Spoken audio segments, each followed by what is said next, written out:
Testing. 1, 2, 3.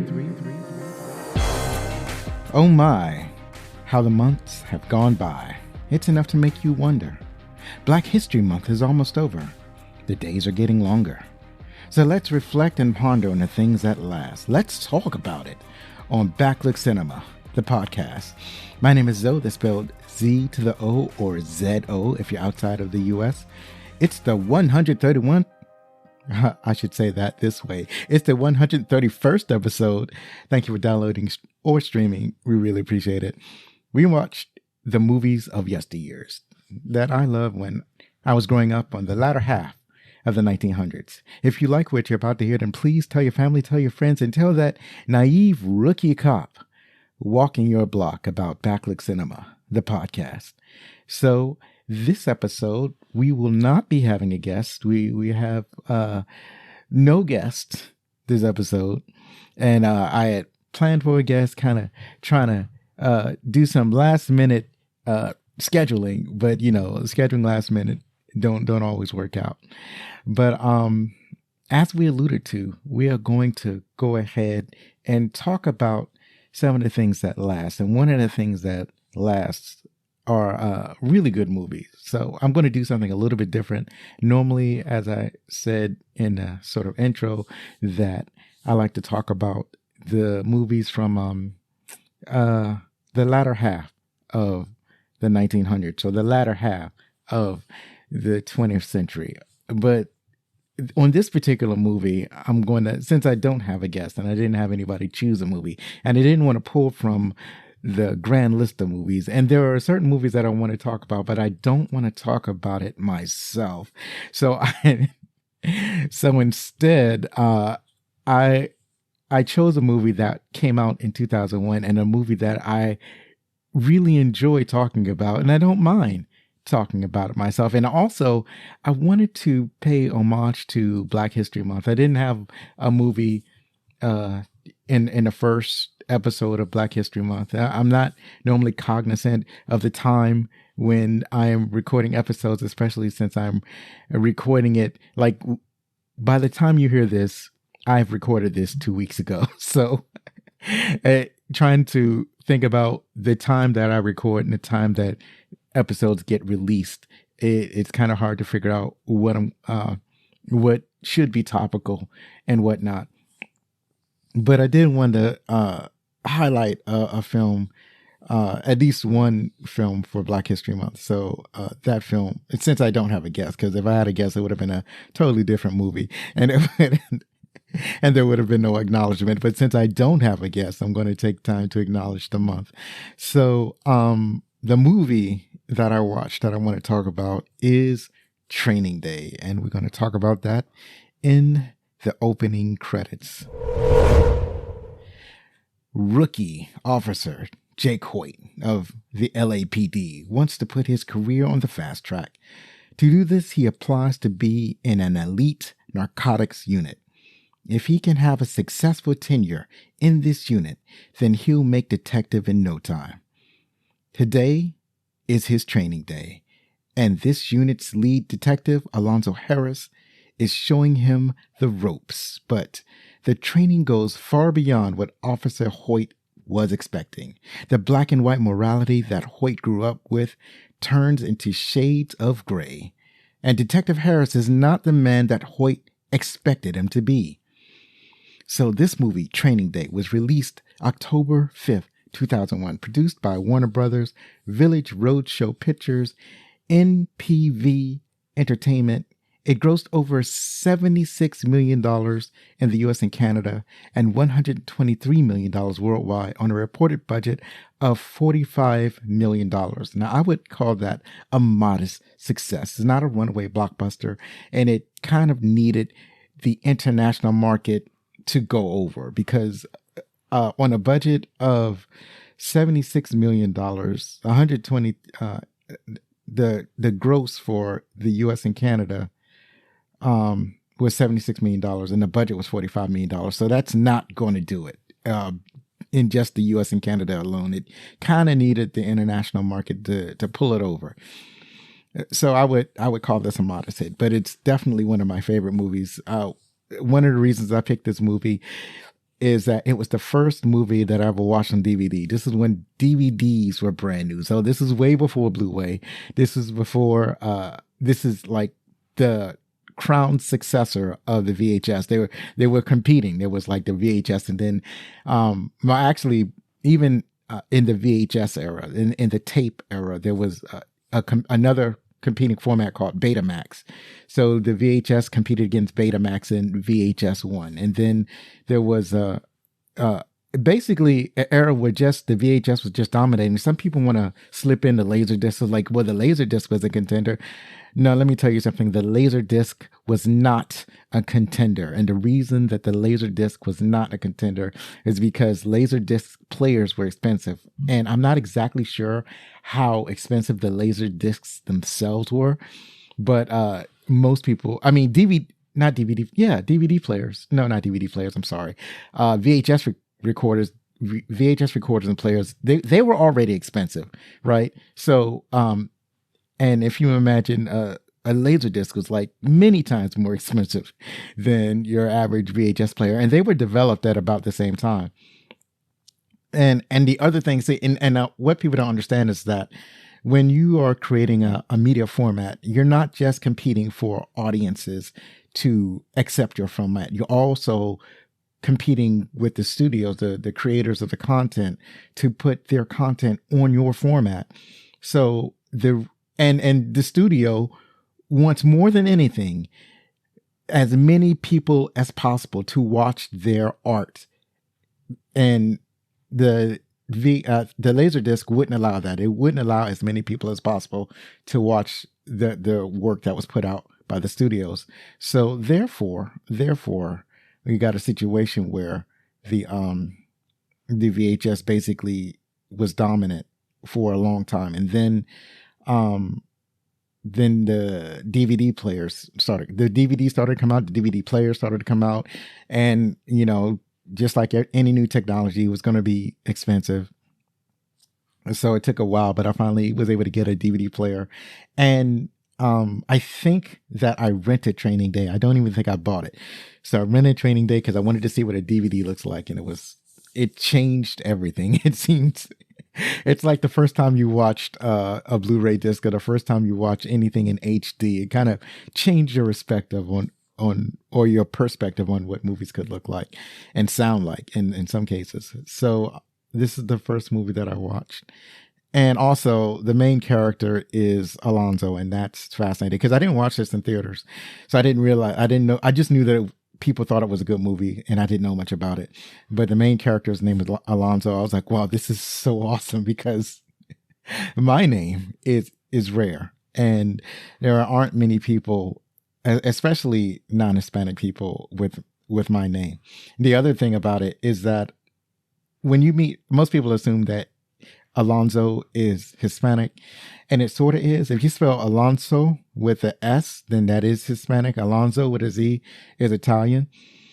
And so that's a whole different conversation. But anyways, so a lot of people see the name, they assume that either Hispanic in some way, or that I don't know, just that I'm Hispanic in some way. But anyways,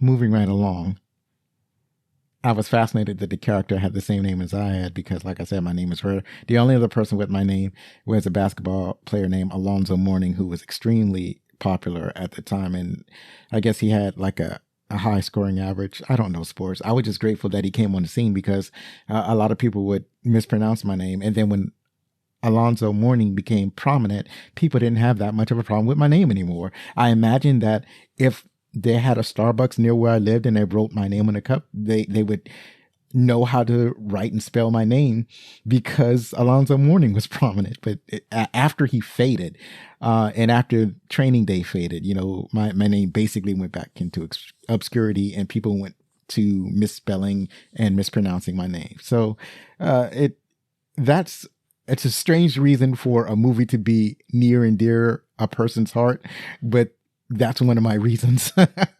I don't know when there'll ever be another Alonzo on film, but I look forward to it. So this movie was starring. Oh, before I get to who was starring in the movie, let me adjust the profit for inflation.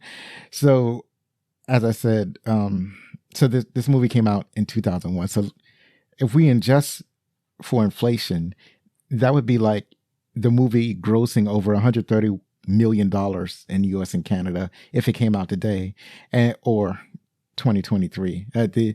The inflation calculator that I use hasn't updated yet.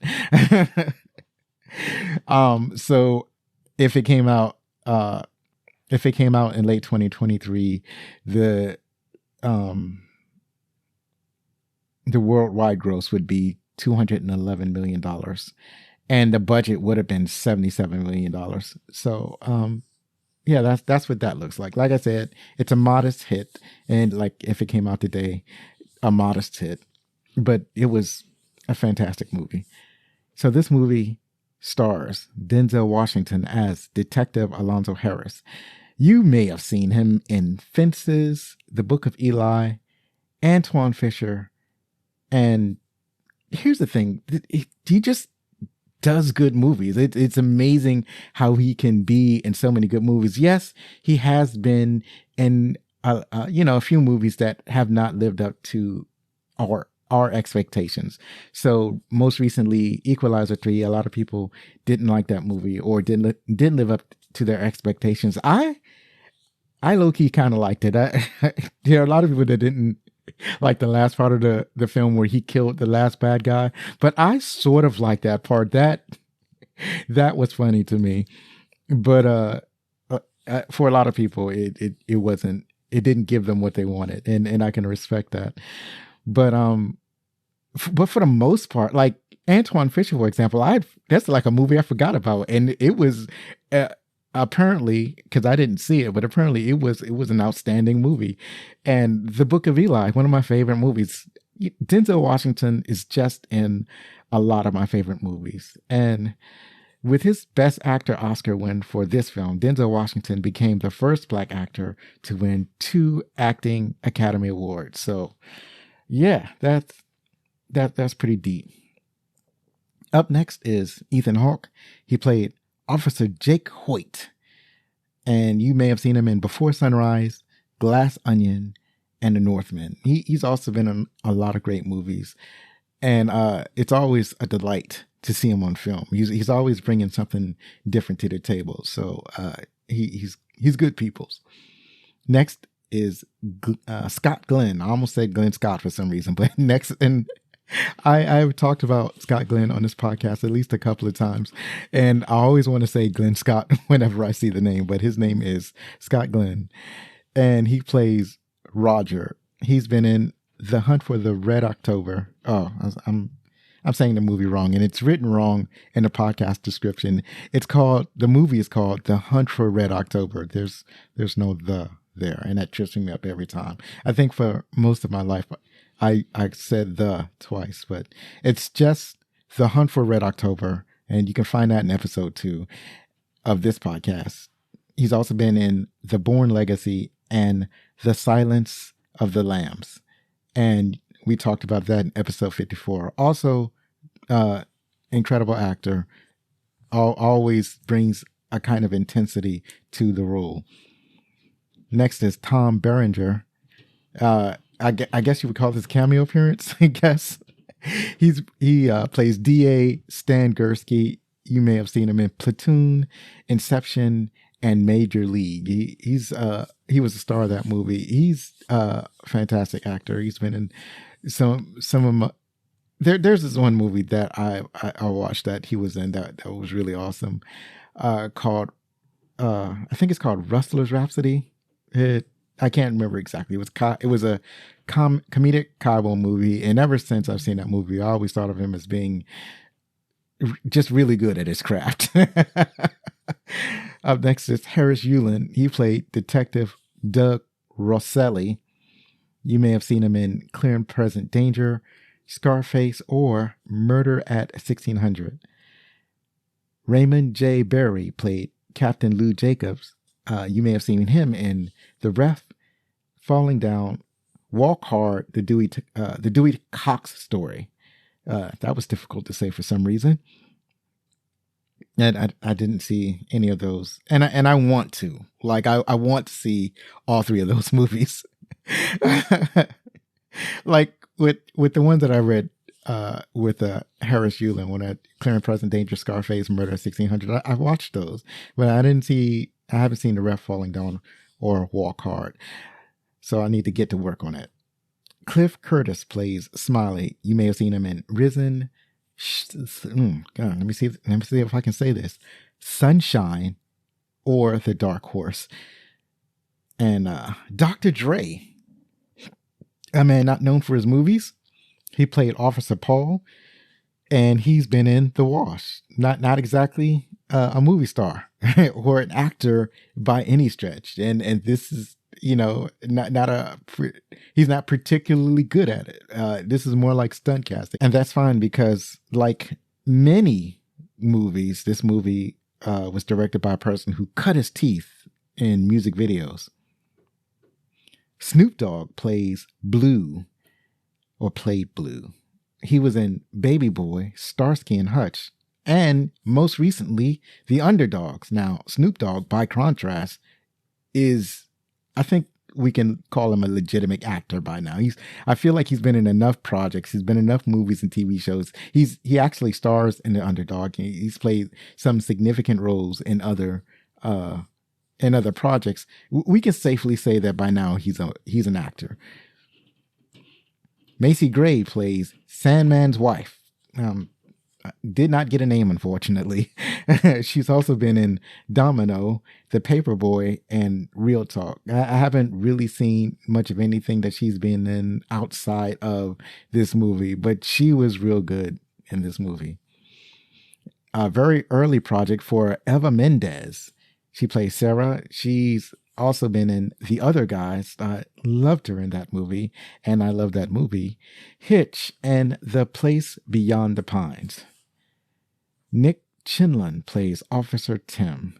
You may have seen him in The Chronicles of Riddick or Con Air that we covered in episode 6. Jamie Gomez plays Officer Mark. He's also been in Crimson Tide and Clear and Present Danger. Oh my, where have I heard that before? Also saw those movies. Raymond Cruz plays Sniper. You may have seen him in Alien Resurrection that we covered in episode 124. I actually talked about him because he's either playing, like, I usually see him as like a military type person, but I think also you might see him as some kind of gang member. He basically has two types. He's also been in Under Siege, and where he plays his military type character. Now, what's funny about Raymond Cruz is that as the military type, he's every bit like the good soldier that you would expect. Like, he follows all of the soldier tropes, but when he's playing something else like a gang member, he's absolutely terrifying. He's a completely different person. And he was terrifying in this movie. And finally, we have Noel Guglielmi. Oh, shoot. Did I mess this name up? Probably. I'm going to try it one more time. Noel Guglielmi. That's the best that I can do. I'm so sorry. He plays Marino. He's been in The Fast and the Furious and Street Kings. This movie was directed by Antoine Fuqua. He's also directed The Magnificent Seven, The Equalizer, Southpaw, Olympus Has Fallen, and King Arthur. What's interesting about this is that he has directed a lot of really good films. And being a black director, he doesn't limit himself to just doing black films. He'll just do almost any type of movie. And that's pretty, I don't know how unique that is, because it's not a lot of black directors in Hollywood to begin with, and even fewer that reach up to the heights that Antoine Fuqua has. And a lot of his movies do feature black actors and co-stars and such. But he's done a lot of what people would call mainstream movies, like Olympus Has Fallen. People would call that a mainstream movie, or Southpaw. And so on and so forth. That's not like aimed or targeted at the black audience. So that's one of the unique things about him. I mean, it's a shame that we do need people to think about and focus on the and target Black audiences, that they can't be free to do just any kind of film. But with the way the Hollywood is, and the way that it's hard to get opportunities in that type of system, and it's hard to get it's hard to be seen or feel like as a person that your perspective can't be reflected in mainstream art. It's a thing to think about. Let's put it that way. It's something to consider. And then up next, this was written by David Ayer. David Ayer was the only writer to work on the script, such a rarity that it merited a congratulatory call from the chairman of Warner Brothers Pictures. That is an incredible feat. He's also written The Fast and the Furious, SWAT, End of Watch, Fury, and most, I guess, infamously, he wrote and directed Suicide Squad. He's gotten to directing, and a lot of his work is pretty good. He's directed The Beekeeper, and I haven't seen it yet, but I want to see it, and I hear that it's a really fun movie. And that's great. I'm glad he's able to put that work in and put out some great movies, or at least good movies, especially after what happened with Suicide Squad. And I'm not advocating for a David Ayer cut, but I will say that the Suicide Squad, but Suicide Squad, the first movie, was kind of hampered because it was edited by the company that edited the trailer, which is not something that's normally done, right? So I'm not crying for a David Ayer cut, but I am suggesting that this film probably wasn't properly edited. So the next category is kind of interesting. It's the music category is basically this movie it doesn't seem like it credits a composer. So the music was by Mark Mancina, and he's credited as music department / music score co-producer. And so he's responsible for bringing the music together for the movie, for creating the soundtrack. At least that's my guess. So he's also written original songs for Moana. He was the synthesizer producer for Bad Boys. And for some other movies, he was the executive in charge of music. So movies like Rollerball, Three Kings, and Eraser. So not exactly a composer, but just in charge of the music. So that is it for the opening credits. And what's still going on is this giveaway that I have for the newsletter. If you sign up for the newsletter, you have a chance to win the Felix the Cat emoji t-shirt. By the time you hear this episode, this giveaway will pretty much be over. And then I will go into the, what do you call it? Put all of the emails in a hat or a container, a vessel of some type, and I will swirl my hands around it, and I will pick out a slip of paper, and the email on that slip of paper will be the email that wins this shirt. And then I'll write an email saying, congratulations, you won a shirt. Please send me your physical address, your what do you call that? Your home address or PO box, and then I will send the shirt out. So yeah. Good luck to whoever wins, to all of those who entered. You still have time. You still have a couple of days, but good luck to all of those who have entered. Also still doing that 10 a.m. Sunday morning snap on Twitch. Today I'm recording on Sunday. And so I did that Twitch stream earlier today, and I'm just having fun playing the game. I'm not even sure if the stream is set up correctly, but I am having fun playing the game. I think I mentioned before that Apple Podcast has transcripts now. So if you are listening on that, please enjoy the transcripts. I think I mentioned that I'm on YouTube Music and YouTube as an audio only podcast. So that's pretty awesome. There are actually a couple of people that are listening on YouTube. And one thing that I want to try to do with this podcast is build a community. So there's one thing that I heard on a different podcast called School of Podcasting, and somebody basically called in and they were talking about that they were focusing on building a community with their show. And I thought, that's what I should be focusing on. It's like I keep referring to the people who listen to the show as an audience, but I really need to think of people who listen, my listeners, as a community, people that I can communicate with, people that I can have discourse with outside of the show and talk about things that are not necessarily have to do with what's going on in the show. But I do want to hear about what your favorite movies are, who your favorite actors are, the type of movies that you'd like to see covered on the show, what your opinion on the past shows were, things of that nature. Let's create a discourse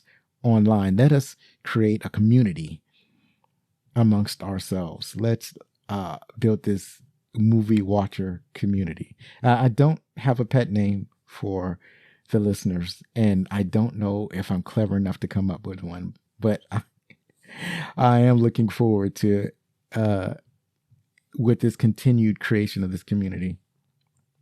So that's it for that part. The announcements. We're going to talk about our favorite parts. So this movie just has my heart. It was just so gripping and engaging.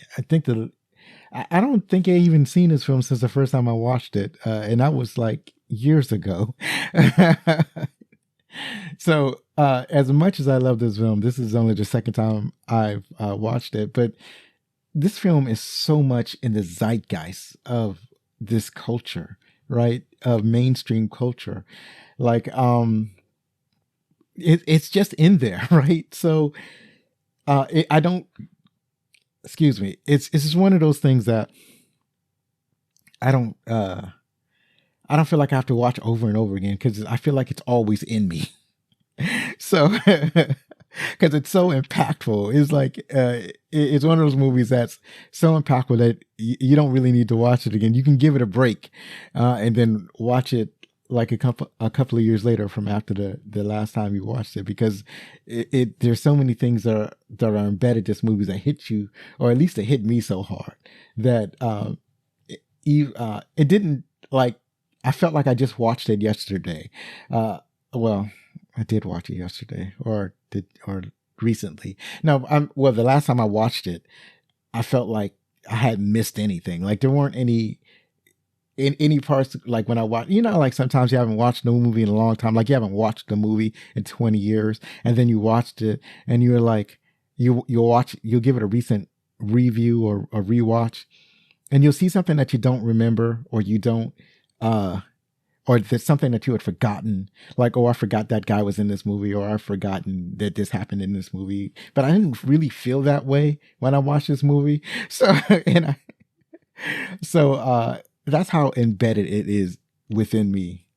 So one of my favorite parts is I like how the story starts right away. It just starts. It begins with rookie officer Boyd. Yeah. It's funny. I talked today. It's not like this is my first time talking. I talked today, so I should be able to talk.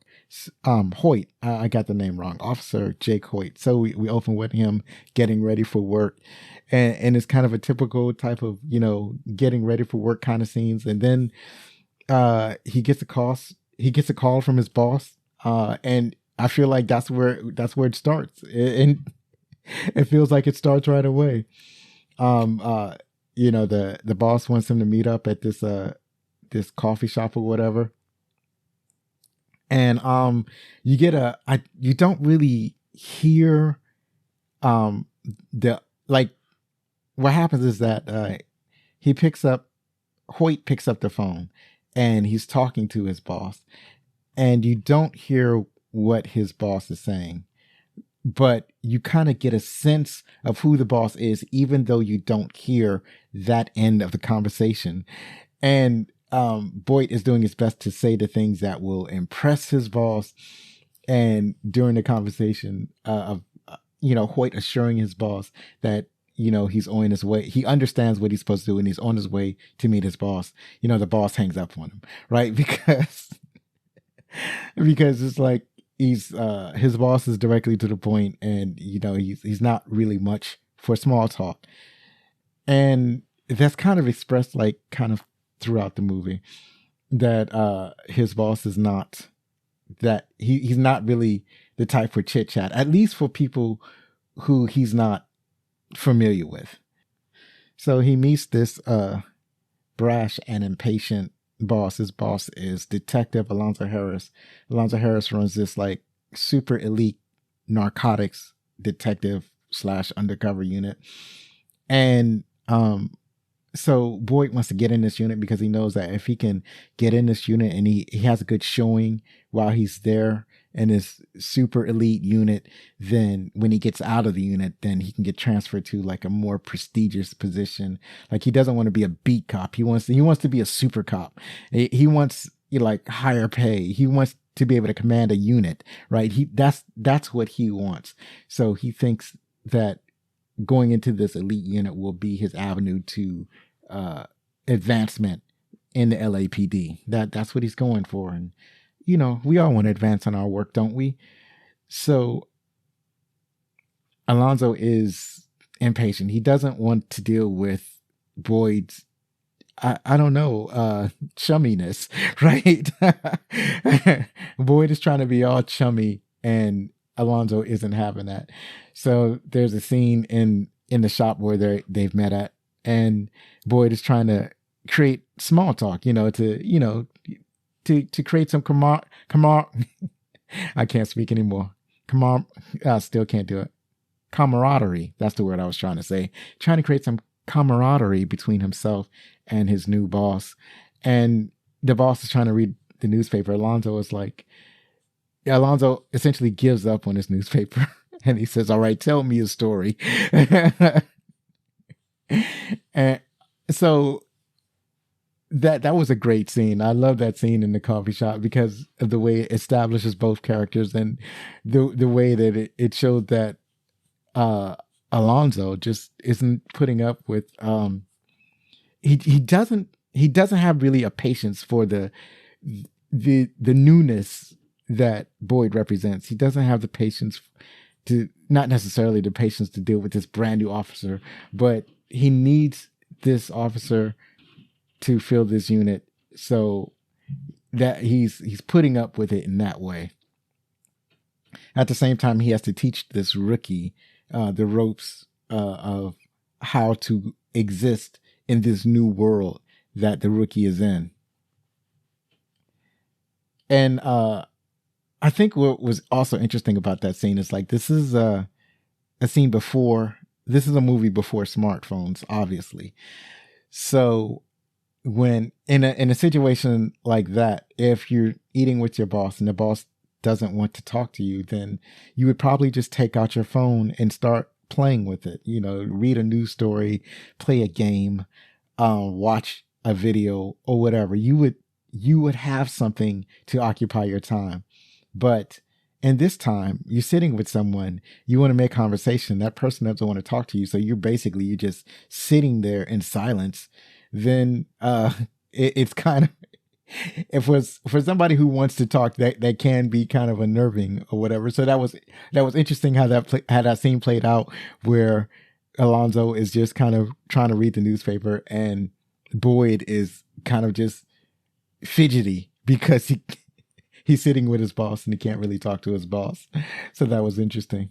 So this continues or transitions into the car scene. I feel like this whole series of actions is kind of like one set piece for me. It kind of transitions to the car scene, and that car scene is like peak Denzel Washington especially Denzel Washington as a bad cop. It's just the car scene is pretty outstanding. So I meant to look up what kind of car it was. It was a Monte Carlo. It looked like it was like a 1972 Monte Carlo or something like that. And apparently it was confiscated. It was a car that was probably confiscated from gang members because it had the I don't even know what it's called. It had the things where the car is jacked up on hydraulics. So that's what makes me think that it was probably a confiscated vehicle from the gang bust or whatever. Or maybe he had stolen money from the gangs and modified his car or something of that nature. The scene with Denzel Washington in the car, it definitely establishes him as the bad cop and not an anti-hero, because like when you first see him, he's kind of, you may think that, oh, okay, he's kind of like an anti-hero. So we're going to have the anti-hero cop and newbie, wet behind the ears rookie cop dynamic. But no, in the first car scene, he actually kind of established that he is a bad cop, and and he is not an anti-hero. Like, if you don't know from this first car scene that this dude is a bad cop, then you're going to be in for a rude awakening later on in the movie. So I'm putting all that as my first favorite part. All of that is jump because they all feel close together. So all of that I feel like is my favorite part. My next favorite part is how Ethan fights he fights the rapers. So this is kind of an extension of the car scene, but I'm going to cut this out as a different part. So, as a result of dealing with a really bad cop, and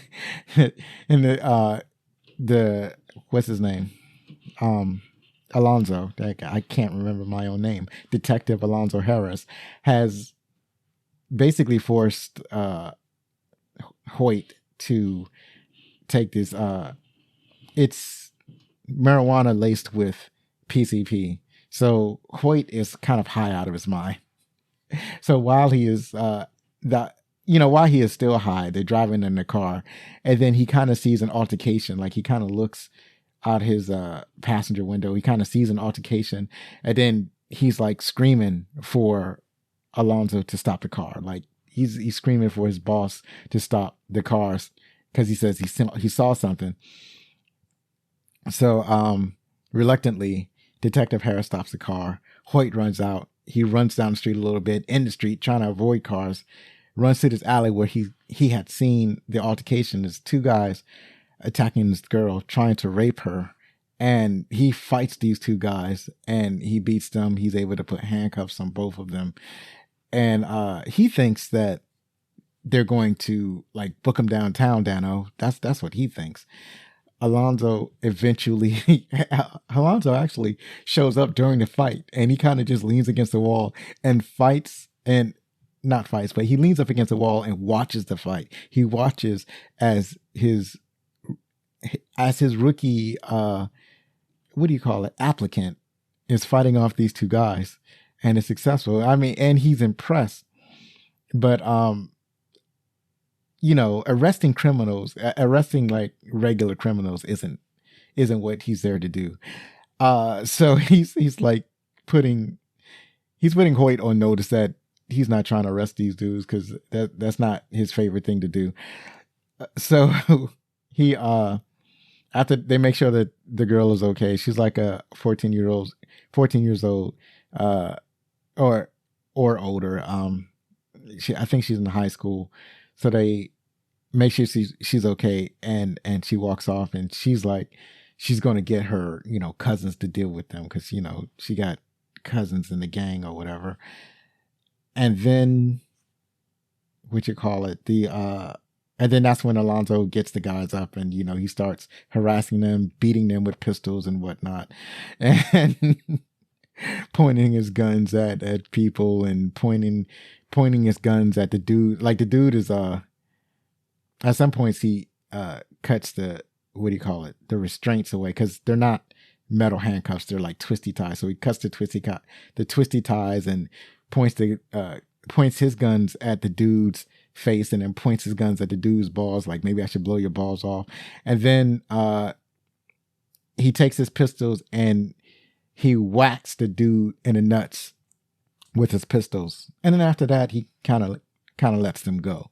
And Hoyt is kind of upset about this because it's like, they're the criminals, they're bad guys. They were clearly breaking the law. Why are we not taking them to jail? And Alonzo was like, as far as Alonzo is concerned, that's not what he does. My next favorite scene is the scene with Snoop Dogg. And that was a lot of fun how they, so the thing that is Alonzo's jam is drug dealers because he's a narcotics officer. So there's this dude that was dealing on the street. He's in a wheelchair. He's played by Snoop Dogg, and Snoop Dogg plays a dude named Blue. So, Alonzo tells Hoyt to go and chase him down to go get him. So Hoyt has to chase down this dude that's in a wheelchair and goes to this Chinese like convenience store, and it's either Chinese, Korean, I don't know which one. Whichever one, Alonzo knew enough of the language to basically kind of let the proprietor know that it's a police matter or whatever. It's like just a couple of words. I'm sure he's not fluent in whatever language that person, the proprietor, was screaming about, because two men are running through her shop, and one of the men happened to be in a wheelchair. So they catch up with, Hoyt catches up with Blue in the wheelchair, and basically is able to subdue them. They're kind of like in a closet or bathroom or something like that. They were in the doorway to a closet or bathroom, and he's like, he asking them where the drugs at, and Blue was like, I ain't got no drugs. And then Alonzo finally, kind of slowly walking behind, he goes into the shop and he finds where Hoyt and Blue are at, and he's like, oh, you ain't got no drugs, huh? Like, no, man, I quit that, man. I ain't got no drugs. And then Alonzo asks, it's the proper word. I can use axe. Alonzo asks Hoyt for a pen. Hoyt gives him a pen. Alonzo then shoves the pen down Blue's throat, and Blue immediately throws up. And then, and you have, what you call it, whatever, I think it was crack or whatever it was that he was selling on the street. And, and so, and also, like, Hoyt didn't find a gun. Like, when he stopped Blue and he searched Blue, he found a pistol, but he didn't find a gun. So Alonzo takes the gun that Hoyt found off of Blue, and he says, no, you can get 20 years for each bullet that's in this gun. And so he starts flicking off bullets, counting off the years that Blue would get. And he wants information from Blue. He wants to know where the product came from, because he wants the main dealer. He wants Blue to give somebody up. So Blue is obviously resistant, but then Blue doesn't want to go to jail, so he gives up. Hold on, let me see if I can find this name. He gives up Sandman. So I think Sandman is in jail, and so but being a narcotics officer, obviously Alonzo knows where to go, so he goes in search of Sandman stuff. So and they're doing all of this wrong. Like, they don't arrest Blue, and they don't collect evidence. And but I do think they keep Blue's pistol. When he's flicking off the bullets, he's flicking it off in the vomit, and so and also the drugs are in the vomit, and he playfully asked Hoyt if he wanted to collect the evidence, and Hoyt was like, fuck no, I don't want to dig into this dude's vomits to pick up the evidence. And you don't want to do it anyway. So I'm not going to be eagerly collecting evidence if you don't want to collect evidence.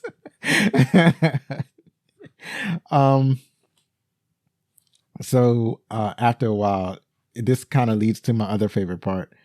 When they go to Macy Gray's house, I'm going to just call her Macy Gray because the only credit they give her is Sandman's wife. And I think that's an injustice. So they go to Macy Gray's house and they pretend that they have a warrant. And this is kind of problematic because that none of this is right. You're not, why are we faking a warrant? But Alonzo is like, we got to do it this way.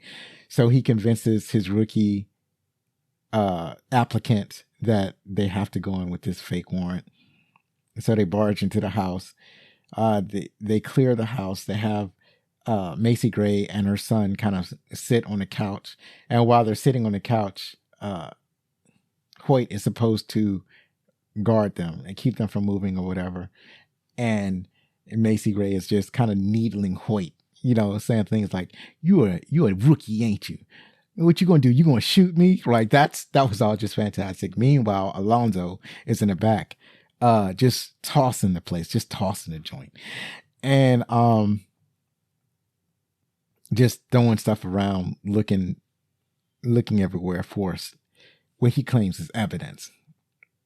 And so things like Hoyt is barely containing this mother and her son. And this is like a small child. He's like 5 years old. He's not really causing any problems, but his mom is just like getting agitated, and like she might just force Hoyt to shoot her. Like that's what she's trying to do. She's trying to instigate Hoyt, and knowing that Hoyt's not going to shoot her. But just as things start to get out of control, Alonzo says, all right, I didn't find anything. I apologize. And then they start to leave. And then she says, let me see that warrant. I'm supposed to get a copy of that warrant. He says, oh, okay. And then he actually gives her the fake warrant. And then he and Hoyt leaves. And then she looks at it. It's a Chinese menu. So they didn't even go to the trouble of trying to create some fake documents. He just got a Chinese menu and folded it up to make it look like official documents, and then gave it to her just before he left. And then she go out screaming, they ain't no police. They ain't no police. They stole my money. They stole my money. And so they in a drug neighborhood. They in a gang neighborhood. So all the dudes start coming out, start chasing them down. They get in a car. They start driving off, and the gang starts shooting at them. They start shooting back, but they get away. And that was just a trippy part. That was just all trippy. Like something about that was not right. But it's like Detective Alonzo Harris is so charismatic that he almost convinces you that he's doing things the right way. So hold on a second. Just make sure that everything is copacetic. So those are 4 of my favorite parts, and this is my last favorite part. So this is basically the climax of the movie. This is after a lot of things happen that kind of lead up to the climax. So one of the things that lead up, and then I kind of skipped over the part where Alonzo basically double crosses one of the people that he it's like a criminal that he's friendly with, and he kind of double crosses this criminal.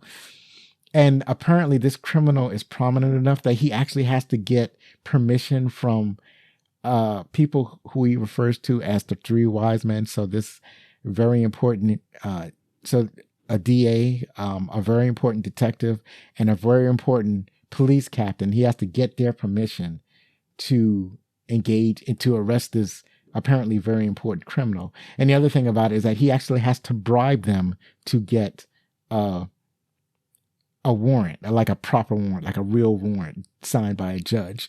So in order to bribe them, he had to steal money from Macy Gray. So when he was tossing the apartment, he had found what he was looking for, and it was just a bunch of money, like $40,000. He had found that money, and he stuck it in his pants.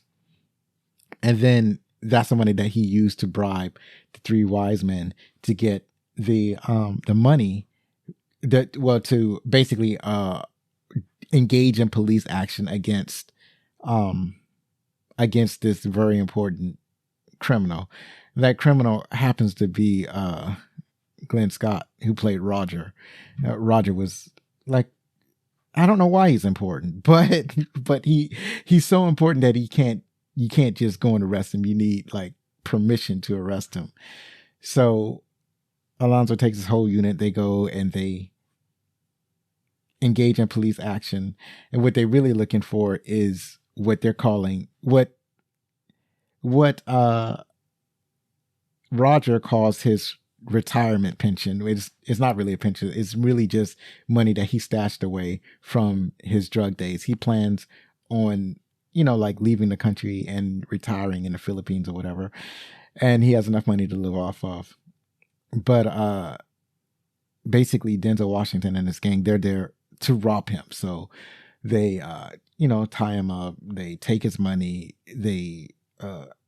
Or they take some of his money. They don't take all of it, but they take some of his money. They share it amongst themselves. They try to get Hoyt to take some money, but it's like Hoyt is an ethical dude, and he's already crossed a bunch of lines today already. Remember, this is just one day. He's already crossed a bunch of lines this day already. He's already done a bunch of stuff that he thought he'd never do, and this is kind of a line that he can't cross. It's like he can't do it.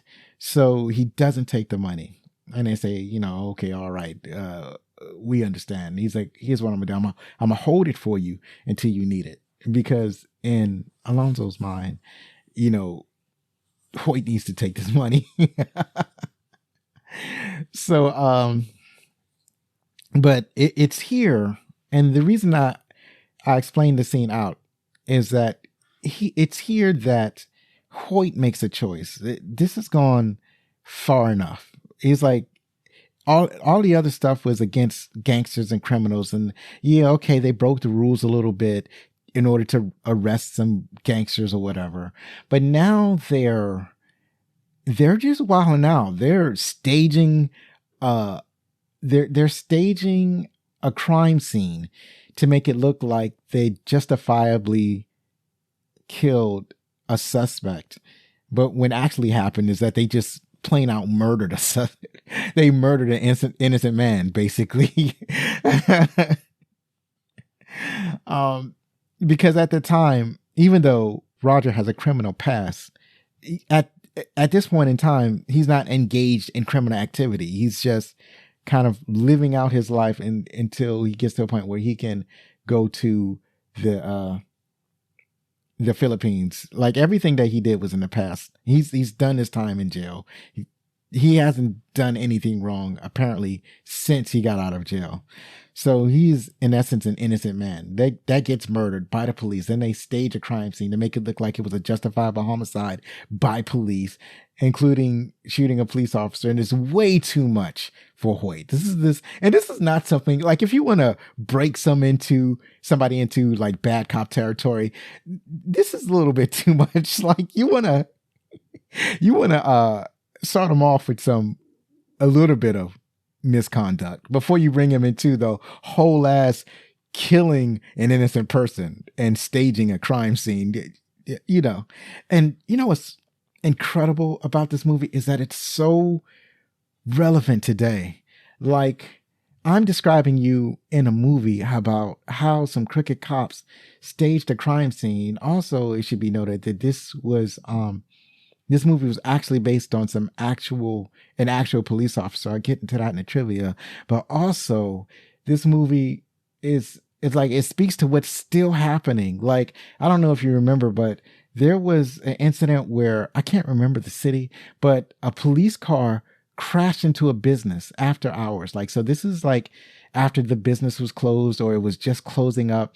And it's one of those businesses where the proprietor or the family that runs the business, they kind of live above the business. So it's kind of like an apartment/business. So the police car crashed into it. And then the owner came, and confronted the police officer. And he was like, "What are you doing? What's going on? What are you doing? What are you crazy? What's wrong with you?" And the police officer pointed their gun and they demand his identification, like he did something wrong. And even now, like I think the latest update is that the city is trying to charge him. They're not charging him with a crime, but they're trying to make him pay for the damage that the police car caused to his business. They want him to pay for it. They're saying that his building is going to be condemned if he doesn't pay for the damage that their police officers caused. So it's the corruption is still ongoing in that particular case. Like usually I feel like when a body cam and the security videos come out, that shows that no, the police wasn't swerving to get out of anybody's way or anything like that. The police just, the guy that came to confront the police officer, he didn't have a weapon. And I think it was two guys, one of them got arrested. The police officers were never attacked. None of the things that police said to happen happened. So once they showed that nothing happened, that the police say that happens, the city is still backing up their officers over the civilians that they're supposed to protect. So the stuff is still going on, and it's just the sort of thing that this movie is kind of shining a light on is police corruption. So speaking of corruption and double cross, basically Alonzo convinces Hoyt that, because it's like a Mexican standoff where Hoyt's pointing a gun at Alonzo and all this other kind of tense moments, great moments, a tense moment. Basically, Alonzo convinces Hoyt that, he's not going to be able to do the right thing as he sees it because the police and ambulance are on their way. You have 3 decorated officers and they all agree on the story. And he's a rookie officer. He does not have a reputation established in order for anybody to take him seriously. So they're going to take these 3 veteran decorated officers' word over his word. So he basically has to let them do what they were going to do because he doesn't have the clout to make things right. So, but later on, it's like, basically Alonzo is basically trying to butter up Hoyt. He's like, it's going to be all right. You're going to be fine. And Hoyt, this is where I'm leading up to my favorite part. I felt like this setup was necessary because I call it Ethan's choice, but it's really Hoyt's choice. Hoyt finally says, like, when he gets back into Alonzo's car and Alonzo is driving them to, I guess the next location. This is when Hoyt says, you know what, I'll be a beat cop. I'll do this. This is not something I want to get into. Right. So that was Hoyt's choice. That's one of my favorite part, that he has made that choice. And it leads up to, this basically leads up to the double cross. Cause the entire film, Alonzo was planning on, double crossing Hoyt. Basically, Alonzo was setting up Hoyt to take some sort of fall. So he brings he brings Hoyt to this bad neighborhood. This happens to be like a neighborhood that's kind of run by Mexican gangs, and they go into this house. Alonzo claims that he's supposed to be giving some like stuff to help out the families that live here. So he's got like a blender and a CD player to help out the families or whatever. And, Hoyt comes along and then, Alonzo pretends that he's going to the bathroom, but Alonzo is leaving. I like the way how all of that is set up. And then, now Hoyt is there with like these 3 gang members and they're supposed to be playing cards, but they're really just waiting for Alonzo to leave so that they can murder Hoyt. And but Hoyt's able to get out of that situation. They happen to know the same people, him and these Mexican gang members. It's a wonderful scene. Okay, I'm cheating. That's also one of my favorite parts. But this leads to the actual famous scene, my favorite part, the famous scene that all this leads up to, the King Kong speech. And that's actually my favorite part. So and I think that's everyone's favorite part of this movie. It is part of the culture. You don't really hear people kind of cite that speech or that line now in 2024 as much as they did closer to when the movie was released in 2001, but still, it's so. When somebody says King Kong ain't got shit on me, you know it. You know where that comes from. You can feel it in your chest. You know what that's about. And so it's not a reference that most people are going to misinterpret it or misunderstand. You know where that comes from. And so where he's facing off, it's Alonzo Harris, detective of the LAPD, facing off against an entire bad neighborhood. That is said that you need a platoon of officers in order to go into this neighborhood. He's in that neighborhood by himself and facing off against everybody. And he shot. He had gotten Hoyt had shot him earlier in a confrontation.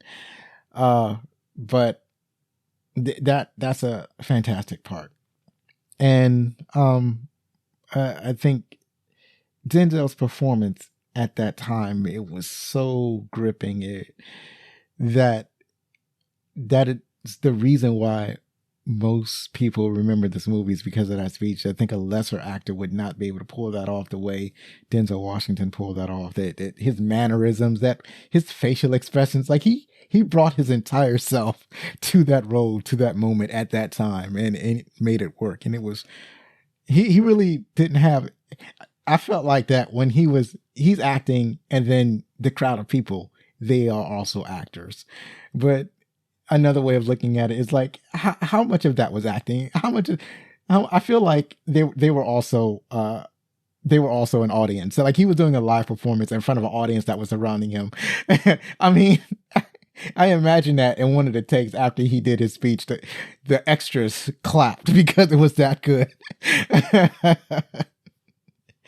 I don't know. I wasn't there, but yeah, the King Kong speech, one of my favorite parts. So that's it for talking about my favorite part. It's time to move on to the next segment, the trivia top 10.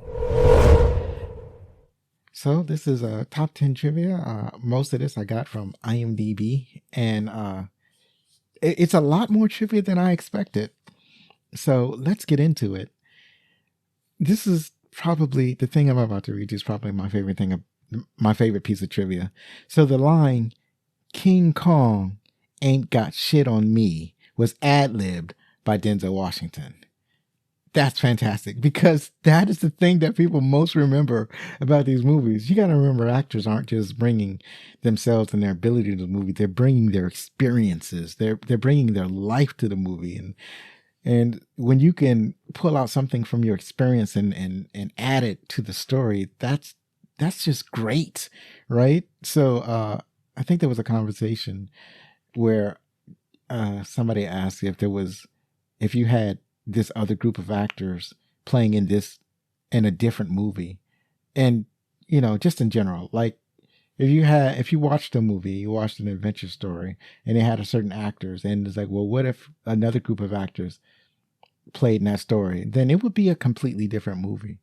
I don't know if it would be a better movie or a worse movie, but it would be completely different, because actors bring so much more than just the ability to emote and memorize lines.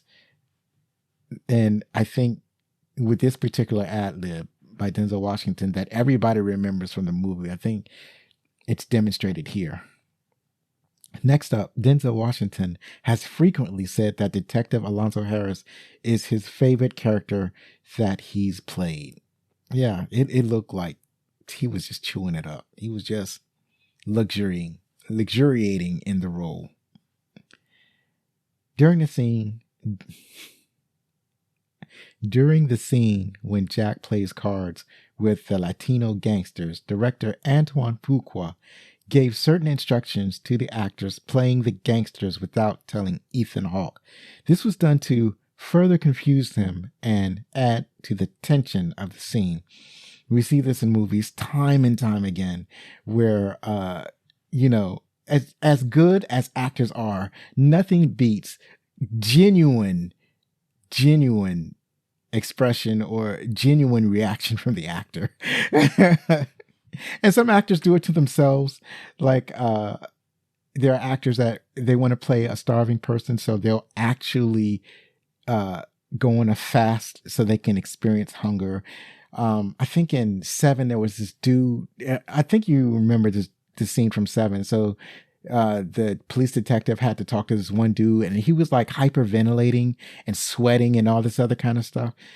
But that actor that was in that scene, even though it was a small scene and when it was a small role in that scene, people remember that scene because the actor actually, I think he engaged in some kind of rapid breathing exercise or something to force himself to hyperventilate for that scene or whatever. But that's the thing. Where you have genuine reaction, kind of adds a certain amount of flavor to a scene. And everybody knows this also plays out with at the end of Die Hard. I can't remember the actor's name. Shame on me. But where the director let go, like at the end of the movie, the actor's holding on to, I guess, the stuntman, and then the stuntman has to let go of the actor, and they're supposed to let go on 1, 2, 3, drop, but they just dropped him without counting or something like that, and his expression was genuine. So yeah, there's something about that. Actors do it to each other, directors do it all the time. It's fantastic. Up next, Tobey Maguire was seriously considered for the part of Officer Jake Hoyt. He even followed undercover narcotics officers in Los Angeles for 2 months and gained weight for the role. He was dropped when Ethan Hawke, Fuqua's first choice, was finally available for the shooting schedule. So yeah, it would have been interesting because Tobey Maguire has such a baby face. He looks so much more innocent than Ethan Hawke looks in this movie. So I think that had they gotten Tobey Maguire, it would have felt way more like he was a rookie than Ethan Hawke in this movie. That would have been an interesting change. T. Rogers, the founder of the Black Pea Stones Blood and Baldwin Village, also known as the Jungles in Los Angeles, was on set for all of the filming in his neighborhood and allowed producers to use his neighborhood in exchange for casting gang members. So what's interesting about this is that they kind of had to broker a deal with the gangs in order to shoot the movies the way they felt that they should be shot. So that's pretty interesting. When the movie came out, many viewers and critics were skeptical of the scenes where Jake Hoyt smokes marijuana laced with PCP and Alonzo's explanation of how a cop who didn't take drugs offered to him on the street would be ID'd as a police and murdered. David Ayer responded in an interview by holding up a highlighted section of the LAPD's rules and regulations. It stated that officers were allowed to use narcotics in very specific undercover situations and hewed closely to what Alonzo told Jake. So, I mean, Alonzo did it in the wrong way, but he didn't lie. But like, this is what I'm saying. You kind of got to ease somebody into that. You don't just bam, smoke this crack or I'm going to shoot you in the head type of thing. But yeah, so it's basically, it's not fake. It's a real thing that actually takes place. The license plate on Alonzo's car is ORP 967 or October Romeo Papa 967. That's a nod to Officer Rafael Perez, the disgraced LAPD officer who was born in 1967 and on whom the character was based. To give to his character a much more authentic aspect, Denzel Washington decided to have the same look as Officer Perez. So when you see Denzel Washington in this movie, you're actually looking at Officer Rafael Perez, who's disgraced. I don't know what he did. I didn't go to the research. I apologize. I guess Google him. I suppose he's Googleable. But in order to let people know who they were referring to, they have the license plate ORP 967. The coffee shop in the beginning of the movie, which was incidentally the first scene shot, is the same shop that was used in Seven, in the scene where Morgan Freeman meets Gwyneth Paltrow to talk. In the window in both movies, the writing reads Quality Cafe. The Quality Cafe is also used in Gone in 60 Seconds, Ghost World, and Catch Me If You Can. When Alonzo is firing both his pistols at once, he holds the one in his right hand upright, like regular, while his left hand is turned sideways. This is because both of the Smith & Wesson pistols he uses have right-hand ejector ports. Holding the left hand sideways causes the spent shells to eject straight down instead of sideways, where they might strike Alonzo's hand, causing serious burns. So, I mean, it's not really supposed to pull out two guns and start firing double fisted anyway, but if you're going to, this would be the right way to do it so that you don't, so that hot shells aren't hitting your hands. It's interesting that, so I was in the military, and we have to fire M16s, and our weapons, the M16, they also eject on the right side, and this creates a problem for left-handed firers because they don't have left-handed guns where the brass would eject on the left side, so they just kind of gotta eat it. If you're a left-handed person and you can't learn to use the fire accurately with your right hand, when you fire on the left, you kind of have to protect yourself from the hot brass coming from the ejector port. That's because that's on the right side of the gun. So a lot of people, they get hit in the face with hot brass. They get there was one incident where a soldier was wearing a balaclava, kind of like a scarf around her neck. And so the hot round kind of bounced off that soldier's face and down the collar. The balaclava kind of created a collar. So bounced off their face and went down the balaclava and kind of got into her clothes. So that was kind of gnarly. So yeah, that's serious business.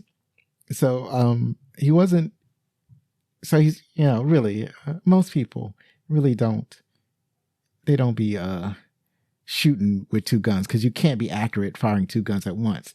But if you're going to do it, and if you can legitimately hit your targets firing both guns at the same time, then that's the proper way to do it without burning yourself.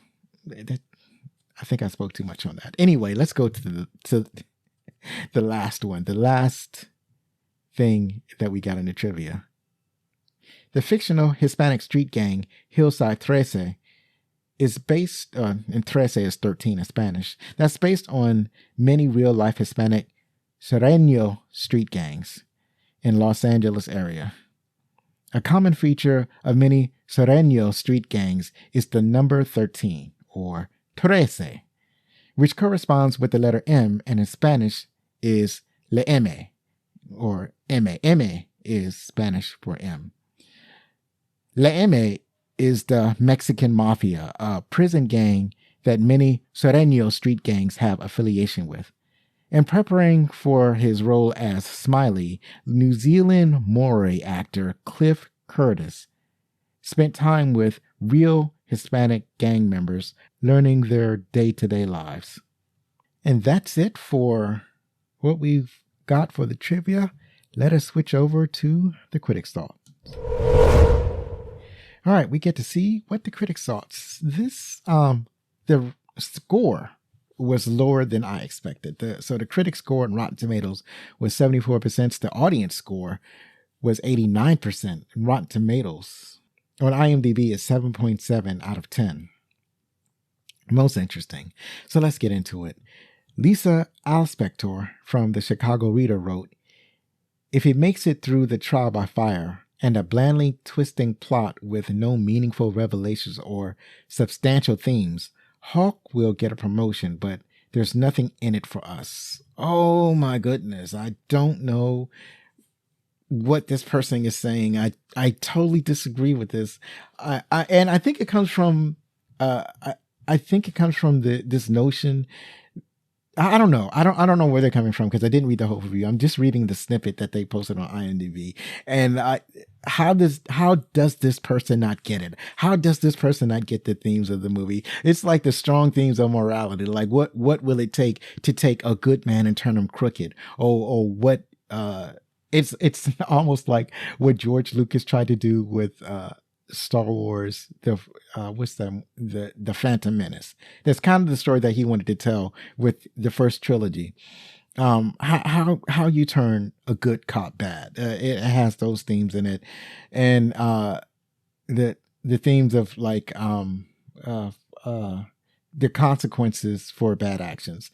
So I didn't mention this when I was talking about the movie, but part of the whole crux of the movie is that, and like they kind of tease out the backstory, because the backstory is the most important part of this movie.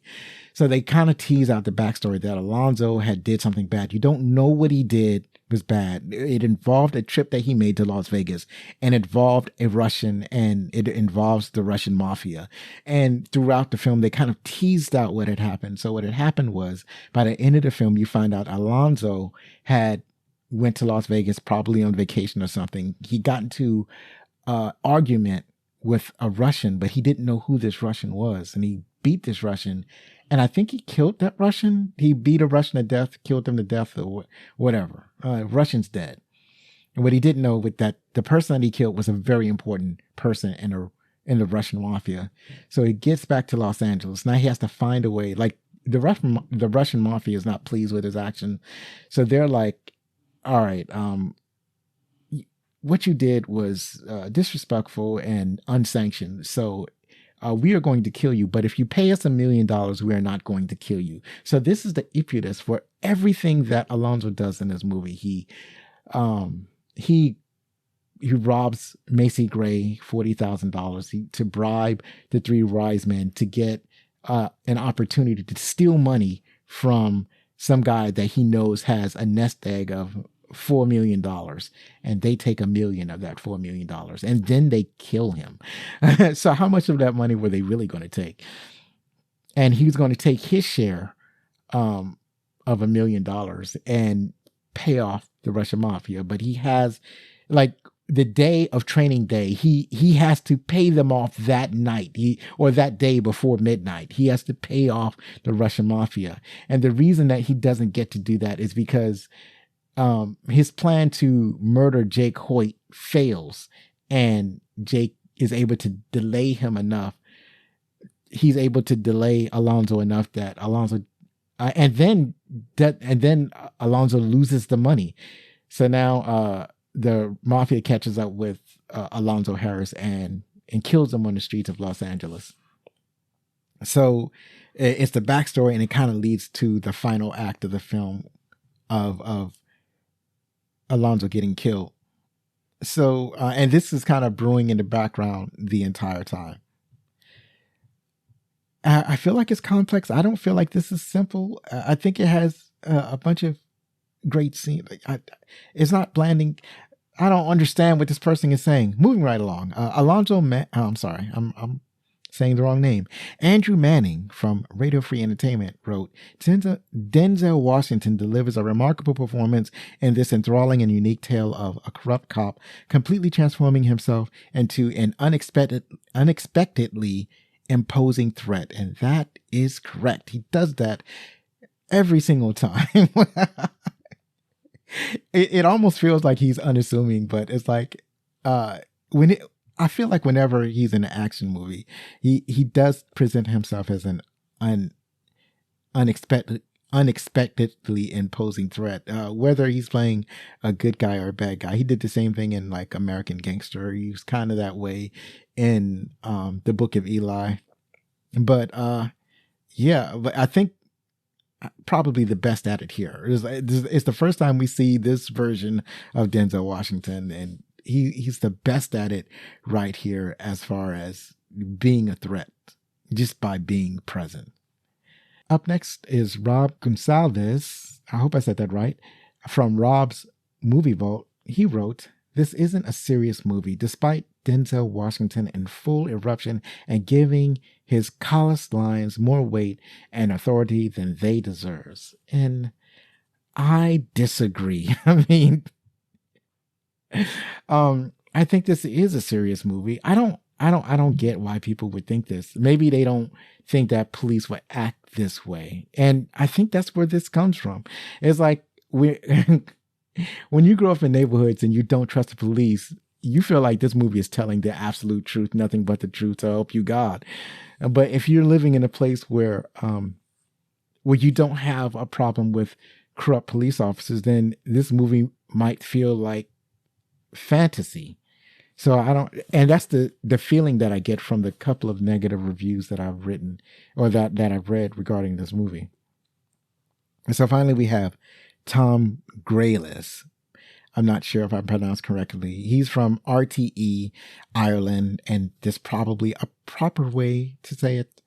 I apologize. Anyway, while most critics have chosen to highlight Washington's performance as the standout, it would be unfair not to mention Ethan Hawke, who plays the rookie Hoyt with a perfect patina of guileless enthusiasm. And that is correct. I just like that, he's really eager to put his best foot forward to prove that he's a great police officer, that he deserves this chance to be in this elite unit, and that he's going to show his supervisor, how dedicated he is to the job. And he crosses a number of personal lines in order to do what is necessary to be in this unit. But at the end of the day, there's a choice he has to make, and he makes it. So yeah. And I think that Ethan Hawke pulls that off wonderfully.